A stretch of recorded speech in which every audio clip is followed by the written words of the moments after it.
Hi everyone, my name's Nate Wood. I'm the Director of Culinary Medicine at Yale, and today we're going to be chopping garlic. So this is probably my favorite flavor in the kitchen, but I think it intimidates a lot of people. It's a pretty weird looking piece of produce.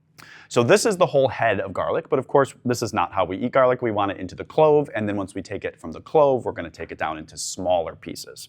So you want to take off a few cloves here. The first thing I'm going to be showing is how to chop garlic. So it has this papery skin on the outside, and you want to get that off. So what I like to do is I lay it down flat. You put the knife on top of the garlic, and then you don't have to do one of these big, motions with your hand. All you have to do is take the heel of your hand, press down on the knife, and just apply some pressure. A lot of pressure is good, and you get that kind of cracking sound, and as you can see, that really flattens the garlic here. That allows us to take off this papery skin really relatively easily, whereas if you don't apply that pressure, the papery skin is quite attached. Sometimes with garlic, you have this little woody nub at the bottom, and if it's totally edible, but if you don't like it, you can just take that off, as I'm going to do here. And now the goal is really to get this into really small pieces.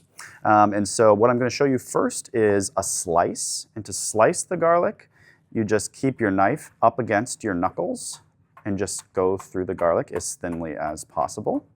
These are not going to be perfect, beautiful slices, but that doesn't matter because then we're going to chop them even smaller into tiny little bits.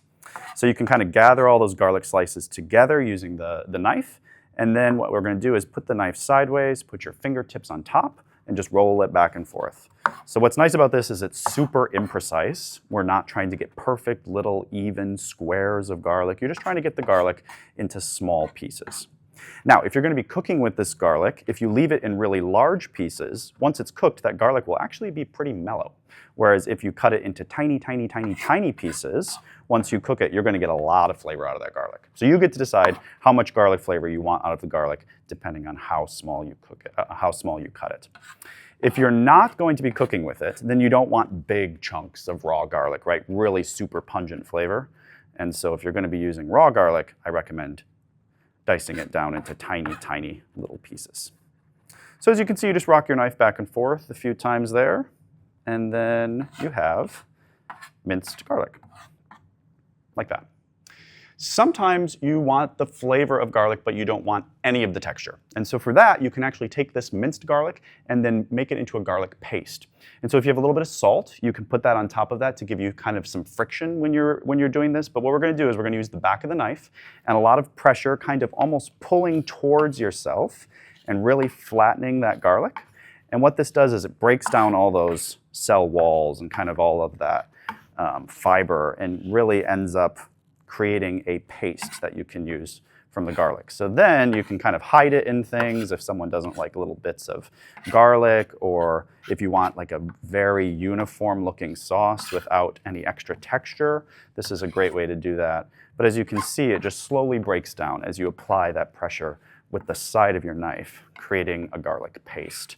And again, this will come together a little faster if you can use that salt kind of as an abrasive to help break down that garlic. But within about 30 to 60 seconds, you can get a nice garlic paste.